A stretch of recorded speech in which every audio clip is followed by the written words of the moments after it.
नमस्कार. तर कलर्स मराठीवर अंतरपार्ट या मालिकेत आजच्या भागात क्षितिज आणि गौतमी हार्डेकर सन्स इथे उद्घाटनास आलेले असतात, खास पाहुणे म्हणून.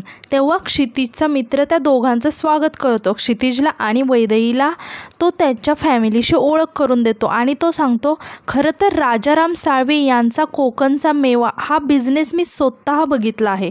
तेव्हाच ठरवलं की आयुष्यात जर काही करायचं असेल तर बिझनेस करायचा आणि त्याच दिवसापासून मी मेहनत करायला सुरुवात केली आणि हे सगळं त्यांच्यामुळेच आहेत. यात माझ्या वडिलांचं पण श्रेय आहे की त्यांनी मला राजाराम साळवी यांचे असे आहेत तसे आहेत असं कौतुक करायचे आणि त्यांच्यामुळेच आज मी माझा छोटा का होईना बिझनेस ओपन केला आहे. त्यावर क्षितिज म्हणतो, अरे असं नसतं बोलायचं. असं काय बोलतोय? कुठलाही बिझनेस हा छोटा मोठा नसतो. आपल्या हातात असतं ते की तो बिझनेस कसा मोठा करायचा. त्यावर त्याचा मित्र म्हणतो, हो अगदी बरोबर, पण आज राजाराम साळवी यांच्या मुलाच्या हस्ते माझा बिझनेसचं उद्घाटन होत आहे, त्याचंच मला कौतुक आहे. त्यानंतर क्षितिज गौतमी यांना सांगतो की चला आता उद्घाटन करूया. त्यानंतर क्षितिजला पुष्पगुच्छ आणि शाल देऊन स्वागत करतो. क्षितिज जो पुष्पगुच्छ आणि शाल गौतमीकडे देतो. गौतमी बोलते, हे काय चाललंय तुमचं इथे? काय मी तुमच्या वस्तू सांभाळायला आले का? यानंतर तो रिबीन कापायला जातो. तेव्हा बोलतो, ये ना मित्र तू पण. तर त्याचा मित्र बोलतो, नाही हा मान तुझा आहे. यानंतर क्षितिज रिबीन कट करतो. इथे सगळं वातावरण खुश असतं. तर एकीकडे आपल्याला पाहायला मिळतं की गौतमीच्या माहेरी जान्हवीच्या मावशी बनून आलेल्या असतात राधाबाई. तेव्हा जान्हवी त्यांची ओळख करून देते, ही माझी मावशी. त्यावर राधाबाई बोलतात, मी हिला कितीतरी वेळा बोलते, मी तुझ्या बहिणीसोबत काहीही चुकीचं केलं नाही, जे केलं ते अगदी बरोबर केलं, पण हिला ते कळतच नाही. ही राहणार मुंबईला आणि आम्ही इकडे, त्यामुळे हिचा आमच्यावरती विश्वास पण नव्हता. आत्ता कुठे हिला थोडंसं समजावून विश्वास बसला हिचा. त्यावर अण्णा म्हणतात, तुमचं बरोबर आहे सगळं, पण शेवटी पोरीनं आम्हाला जीव लावला आहे, आम्हाला तिची सवय झाली आहे.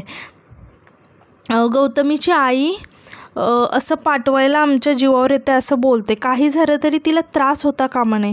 त्यावर जान्हवी बोलते की अण्णा तुम्ही काळजी करू नका, आता निघायची वेळ झाली, मला निघू दे. त्यानंतर अण्णा बोलतात, चल बस तुला सोडायला येतो.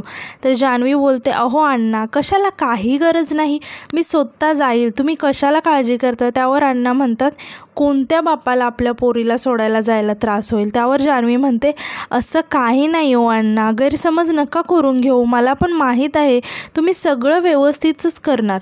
त्यावर राधाबाई म्हणते, मी नेईन तिला व्यवस्थित. त्यावर जान्हवी म्हणते, हो. यानंतर संध्या मोठ्याने म्हणते, जा गं बाई जा, व्यवस्थित जा, आपण कोणाच्या घरात नको जाऊ.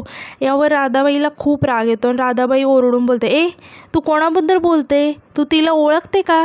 तर जान्हवी बोलते घाबरून एकदम की राधाबाई जाऊ दे ना, काही गरज नाही याची, वहिनीचा स्वभावच तसा आहे. त्यावर राधाबाई बोलतात, खरं तर हा भसाडा आवाज आहे ना कुठेतरी ऐकल्यासारखा वाटतोय.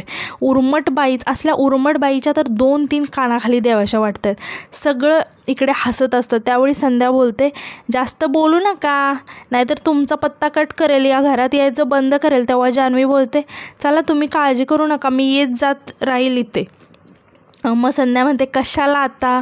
त्यावेळी प्रभासदादा म्हणतो, कशाला म्हणजे, हे तर तिचंच घर आहे आणि बाय कधी आम्हाला विसरू नको, येत जा इकडे. यावर जान्हवी म्हणते, हो नक्कीच येईल, काहीच प्रॉब्लेम नाही आहे. तेव्हा मात्र तिला खूप हसायला येतं. त्यानंतर ती सायलीला जाऊन मिठी मारते. खरं तर सांगायचं तर घरच्यांना त्रास नको देऊस असं सायलीला बोलते. सायली बोलते, मी कधी देते त्रास घरच्यांना? मग सगळेजण यावर हसतात. यानंतर दुसरीकडे आपल्याला पाहायला मिळतं, विदुलाच्या सांगण्यावर 2 गुंडांनी त्या मशीनला शॉक लागेल असं काहीतरी केलेलं असतं. म्हणजे त्या मशीनपाशी जसा क्षितिज जाईल त्याला शॉक लागेल. इकडे सगळीकडे खुशीचं वातावरण असतं. तेव्हा ते गुंड एकमेकांशी बोलत असतात की आत्ता त्या मशीनला हात लावला की हा माणूस गेला आणि तेच तर आपल्यासाठी खूप महत्त्वाचं आहे. आत्ता फक्त आपल्याला लवकरात लवकर त्या मशीनपाशी हा गेलेला पाहिजे.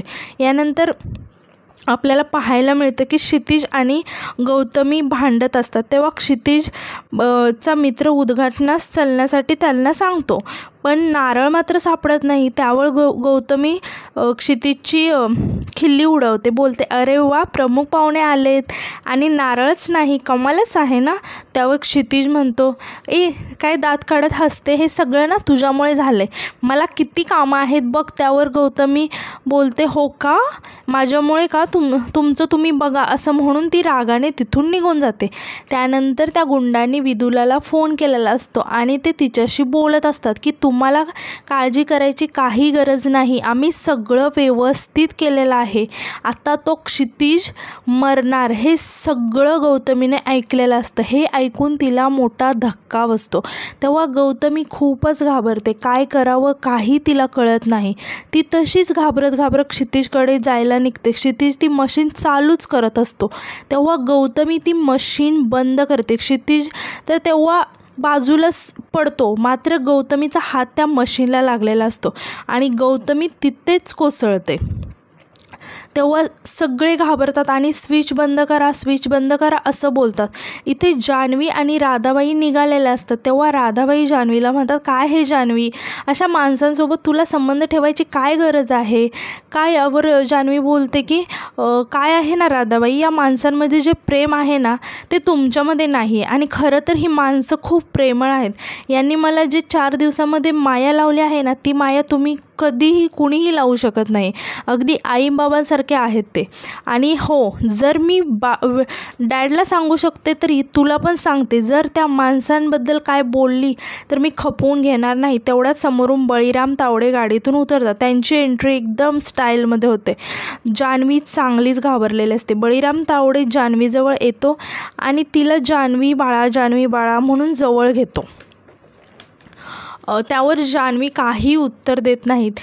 त्यावर बळीराम बोलतात, जान्हवी बाळा, तुला अट मान्य आहे ना. तर जान्हवीचा नाईलाज असतो, ती शांतच असते. त्यावर बळीराम बोलतात की तू जर अट मान्य केली ना, मग आता मी तुझी अट मान्य केली ना, तर आता तूसुद्धा माझी अट मान्य करायची. जर अट मान्य नाही केली तर त्या माणसांना मी आत्ताच्या आत्ता उडवेल. त्यावर जान्हवी बोलते, हां, मला सगळ्या अटी मान्य आहेत. यावर बळीराम बोलतात, वा जानू बेटा वा. आणि यानंतर ते सगळे गाडीच्या दिशेने जायला निघतात आणि सगळे गाडीत बसून जातात. इकडे मात्र गौतमी शॉक लागून कोसळली आहे. तर तुम्हाला काय वाटतं, गौतमीला कळेल का विदुलाचं सत्य, की हे तिनेच सगळं घडवून आणले? कमेंटमध्ये नक्की सांगा.